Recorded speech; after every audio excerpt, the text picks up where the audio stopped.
శ్రీ గణేశాయ నమః. శ్రీమాత్రే నమః. శివాయ గురవే నమః. శ్రీకృష్ణ పరబ్రహ్మణే నమః. శ్రీరామాయ నమః. శ్రీ గురుభ్యో నమః. నారాయణం నమస్కృత్య నరం చైవ నరోత్తమం దేవీం సరస్వతీం వ్యాసం తతో జయముదీరయేత్. సచ్చిదానందరూపాయ విశ్వోత్పత్యాదిహేతవే తాపత్రయ వినాశాయ శ్రీకృష్ణాయ వయం నమః. ప్రియ భగవద్బంధువులారా,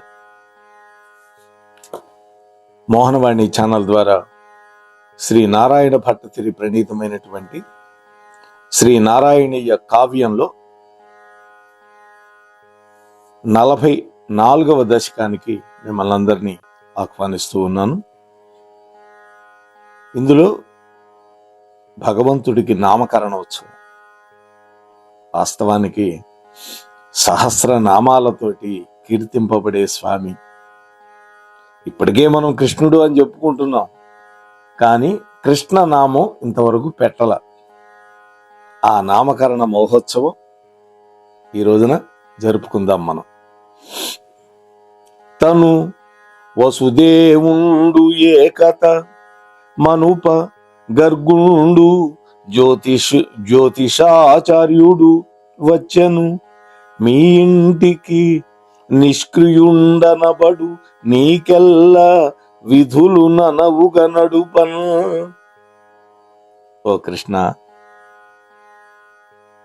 మథురా నగరంలో ఉన్న నీ తండ్రి వసుదేవుడి యొక్క ప్రార్థనని మన్నించి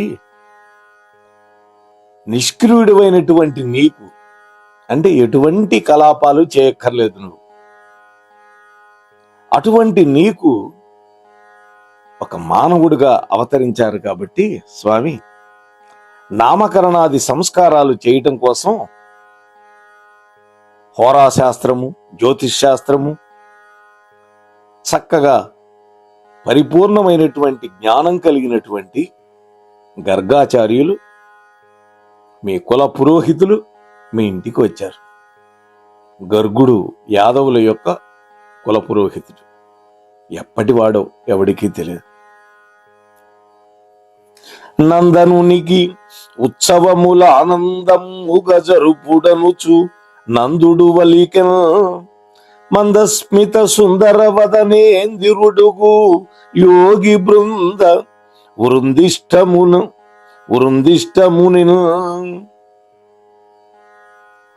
ఆ వచ్చినటువంటి గర్గాచార్యుడు ఆహ్వానించారు వారిని. అర్ఘ్యపాద్యాది విధులన్నీ నిర్వర్తించాడు నందుడు. ఆనందభరితుడైన చక్కగా వస్త్రాలు పెట్టి సన్మానించారు. ఆ తరువాత చక్కటి చిరునవ్వులు చిందిస్తూ ఉన్నటువంటి నీకు కృష్ణ నామకరణాది సంస్కారాలు చేయించమని మీ తండ్రి కోరుకున్నాడు ఆ గర్గాచార్యుల వారిని. యదువంశ గురుత్వం మొప్పిదముగనిది ఆత్మభాగ్య విధి అని గర్గుండదే అన్నయ్యకు నీకు ముదమున పేర్వెట్టే ఒడలు పులకింపంగను. కృష్ణ తాను యదువంశ పురోహితుడైనందువల్ల ఈ నామకరణాన్ని రహస్యంగా చేయవలసి ఉన్నది అని చెప్పాడు. ఈ మాట చెప్పి పంపించింది వసుదేవుడు. ఎందుకని? బహిర్గతం కాకూడదు. అందుకోసం రహస్యంగా చెయ్యమని నన్ను పంపించాడు. ఎవరెవరికి నామకరణం? కృష్ణ నీకు, మీ అన్నయ్యకి. ఈ విధంగా గర్గాచార్యుడు హర్షంతో మేను పులకరించిపోతూ ఉంటే యథావిధిగా ఆయా సంస్కారాలు జరిపించాడు. అంటే కృష్ణ, నీకు నామం పెట్టగలిగేటటువంటి భాగ్యం నాకు కలిగింది కదా అని సంతోషపడుతూ ఉన్నాడు. ఇవాళ రేపైతే తల్లి, తండ్రి, నాయనమ్మ, తాతయ్య వీళ్ళంతా కూర్చొని పుస్తకాలు తిరగేసి ఇంటర్నెట్ అంతా చూసి గూగుల్లో సెర్చ్ చేసి ఏదో అర్థం పర్థం లేని పేర్లు కూడా పెడుతున్నారు కొంతమంది అయితే నాబోటి వాళ్ళని అడుగుతున్నారు, ఈ నక్షత్రంలో పుట్టాడండి, ఏ పేరు పెడితే బాగుంటుంది అని. కానీ ఇవాళ చాలా మందికి తెలియని విషయం ఏంటంటే ఆ నక్షత్రానికి ఉండేటటువంటి అవి బీజాక్షరాలు. ఆ అక్షరంతో పేరు పెట్టాలని ఎక్కడా లేదు. వెనకటికి టో అనే అక్షరంతో పేరు పెట్టాలి అన్నారట. టో అనే అక్షరంతో పేరు పెట్టాలంటే టోపీ రాణి అని పెట్టారు. అందరికి టోపీ పెట్టేదే. ఇట్లాంటిది కాదు, అవి బీజాక్షరాలు. వాటిని ఆ పుట్టినటువంటి శిశువు యొక్క చెవులో చెప్పాలి. అందుకనే మాసనామం, నక్షత్రనామం, వ్యవహారిక నామం 3 రకాలు ఉంటాయి. వ్యవహారిక నామం ఏదైతే ఉందో అది మనం చక్కగా ఆ పేరుతోనే పిలవాలి. మంచి పేరు పెడతాం మనం. మంచి పేరు పెట్టి దానికి ఒక నిక్ నేమ్ పెట్టేసి వాడిని ఆ పేరుతో పిలుస్తుంటాం. టింకు, టిక్కి, టామీ, టూమీ ఇట్లాంటివి. అలాంటప్పుడు అసలు పేరు పెట్టేందుకు? ఆ పేరే పెట్టుకో. ఇది మనం చేసే తప్పు. ఏ పేరైతే మనం బియ్యంలో రాశామో ఆనాడు తండ్రి, ఆ పేరుతో పిలిస్తేనే వాడికి వైభవోపేతంగా ఉంటుంది. అంతే తప్ప నిక్ నేమ్స్ పెట్టడం వల్ల మంచిది కాదది. కొంతమంది ఆడపిల్లలు అయితే పాపాయి అని. ఏంది పాపాయి? తప్పది, అలా పిలవకూడదు. ఒకటా రెండా ఇది ఎట్లకో వందలును వేలునున్నవి నామంబొకడేలయనుచు పేర్కొనే అకలంకుని నిన్ను గర్గుడట పేర్వేరం. ఆహా, సహస్రనామాలతోటి కీర్తింపబడేటటువంటి నీకు, అనంత నామధారి అయినటువంటి నీకు ఏమని పేరు పెట్టగలుగుతాను నేను అంటున్నాడు. సహస్రము అంటే 1000 మాత్రమే కాదు, అనేక అని అర్థం. లెక్కలేనని అని అర్థం సంస్కృతంలో. లెక్కలేనని నామాలతోటి వెలసిల్లేటటువంటి ఓ కృష్ణ, మనం కృష్ణుడు అనుకుంటున్నాం. ఇటువంటి ఈ బాలుడికి ఏమని పేరు పెడతాను నేను అని నీకు గర్గుడు రహస్యంగా నామకరణం జరిపించాడు. ఏమని? ఉనికిని కృషిధాతువు తెలుపును ఆనంద స్వరూప బోధనకారమ్మును నగును పాపకర్షకమనియును కృష్ణాఖ్యనాథడుట నీకుంచం. కృష్ అనేటువంటి ధాతువుకి సత్తా అంటే ఉనికి అని అర్థం. నకారానికి అర్థం ఏంటంటే ఆనందము అని. అంటే ఎప్పటికీ ఆనందాన్ని ఇచ్చేటటువంటి వాడు కృష్ణ.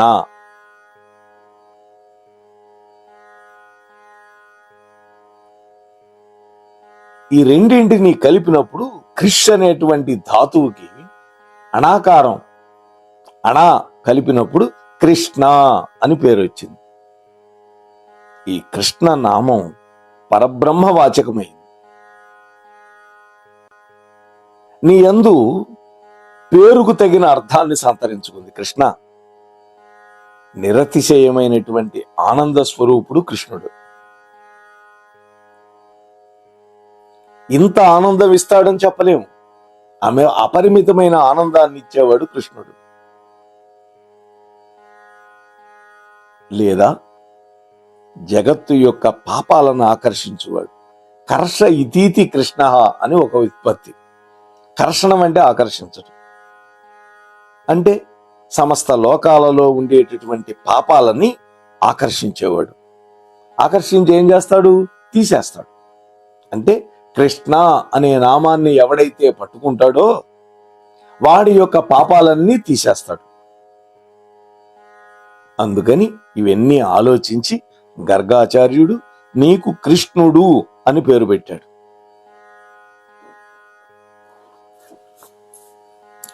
రామాది దివ్యనామములేమో మీ అన్నకు అన్వయించం, ముని నిన్నేమో అతిమానుష సుషమామూర్తిగా తెలిపే గుప్త మార్గమున హరి. ఓ కృష్ణ, పూర్వం నీకున్నటువంటి వాసుదేవుడు మొదలైనటువంటి నామాలని వాసుదేవుడు అని పేరుంది కృష్ణుడికి, విష్ణుమూర్తికి. అంటే సమస్త జీవులలో వసించేవాడు అని ఒక అర్థం వాసుదేవుడు అంటే.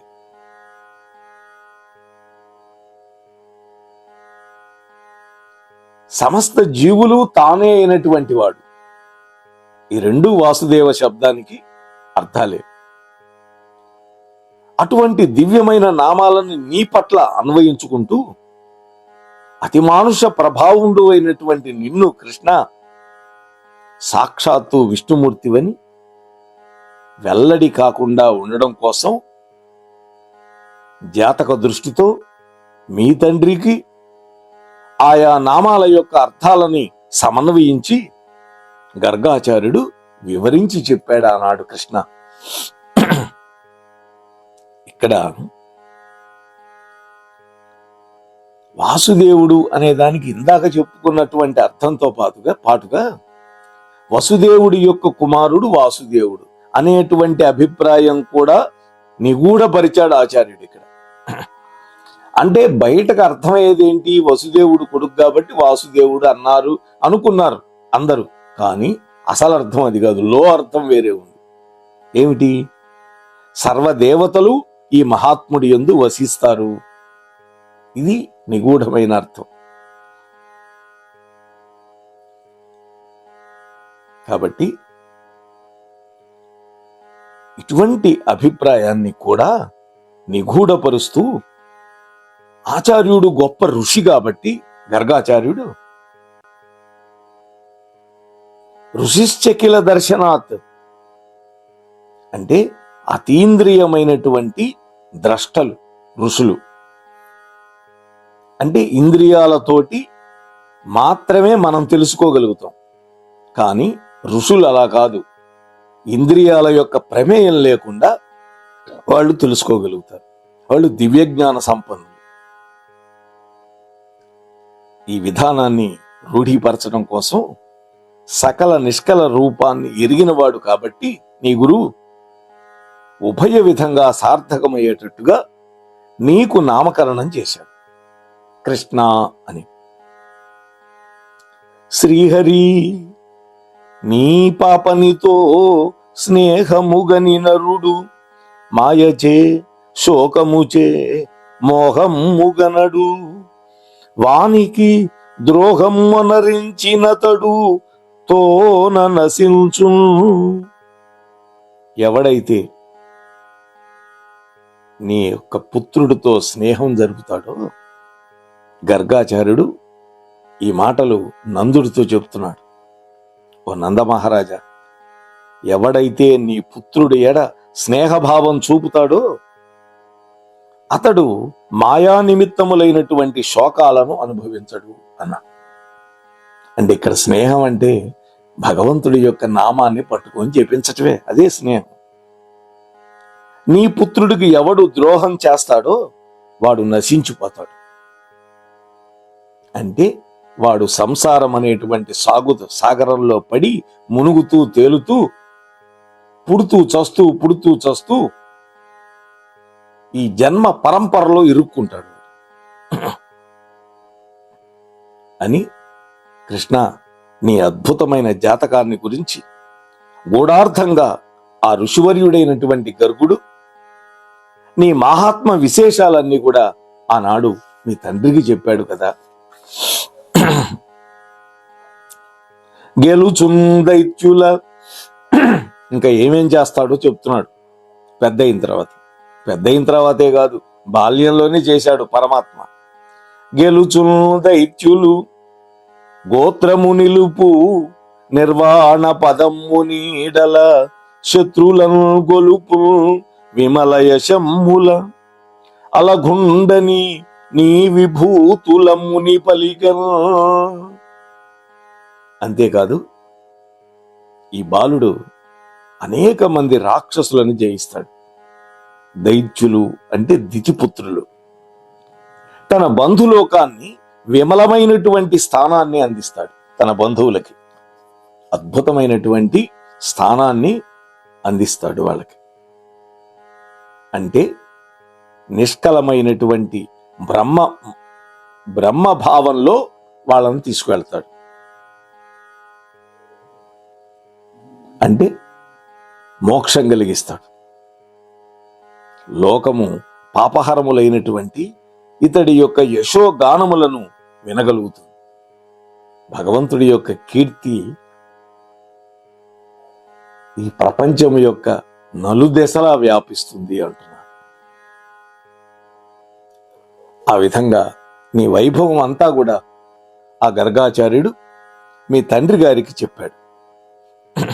తరియంతురు దుర్గమ్ముల భరియంతురు ధన్యవృత్తి స్థాస్యాన ధన్యవృత్తి స్వాస్థ్యాన నిలంజరియంతురనుచు అమ్ముని హరివని నిందెలుపకుండా అన్నియు తెలిపెను. అన్నీ చెప్పాడు గాని ఒక్క విషయం మాత్రం దాచిపెట్టాడు గర్గాచార్యుడు. ఏం చెప్పాడు? నువ్వు సాక్షాత్తు విష్ణు స్వరూపుడివి, విష్ణువుకి నీకు తేడా లేదు అనేటువంటి మాట మాత్రం చెప్పల. దాన్ని రహస్యంగానే పెట్టాడు. ఓ నందా, మీరందరూ నీ కుమారుడి వల్ల సర్వ సంకటాలని తరిస్తారు, సర్వ దుఃఖాలను దాటగలుగుతారు, సర్వ కష్టాల నుంచి బయటపడతారు, మీరు కృతార్థులవుతారు. అందువల్ల మీరంతా నీ కుమారుణ్ణి నమ్ముకొని ఉండండి అని చెప్పాడు. అంటే శ్రీకృష్ణుడి యొక్క అవతార కార్య విశేషాన్ని మాత్రం దాచిపెట్టాడు. అంటే తానే సాక్షాత్తు శ్రీమన్నారాయణుడి యొక్క అవతారం అనే విషయం దాచిపెట్టాడు. రాక్షస సంహారం చేస్తాడు అని చెప్పాడు. మీ వంశానికి కీర్తి తెస్తాడు అనే మాట చెప్పాడు. అందువల్ల మీరేం చేయాలి? ఆయన్నే నమ్ముకొని ఉండండి, ఆయన చెప్పినట్టు వినండి, ఆయన చూపిన మార్గంలో మీరంతా నడవండి, అప్పుడు మీకు ఎటువంటి కష్టం లేకుండా ఉంటుంది అని చెప్పాడు.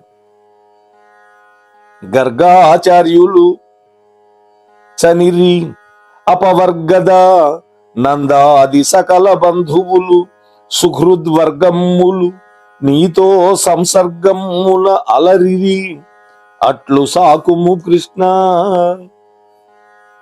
ఆ విధంగా గర్గాచార్యుడు ఈ విషయాలన్నీ వివరించి నందమహారాజుకి వెళ్ళిపోయిన తరువాత ఆనందభరితులైనటువంటి ఆ నందాదులందరూ కూడా,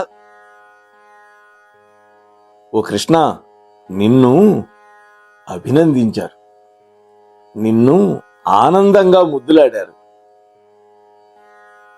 ఓ గురువాయూరప్ప, కరుణ ఉప్పొంగేటట్టుగా స్వామి నా శరీరానికి సంక్రమించినటువంటి రోగాలను కూడా హరింపజేయ స్వామి అని ప్రార్థించాడు.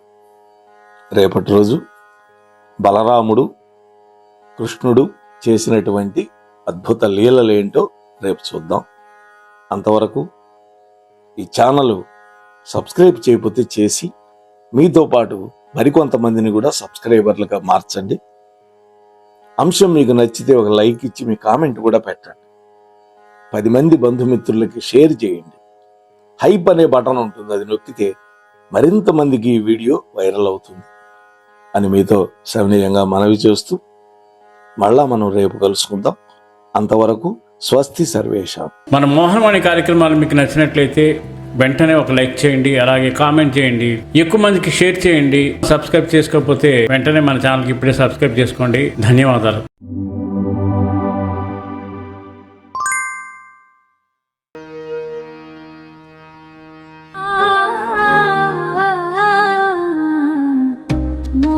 నవనవా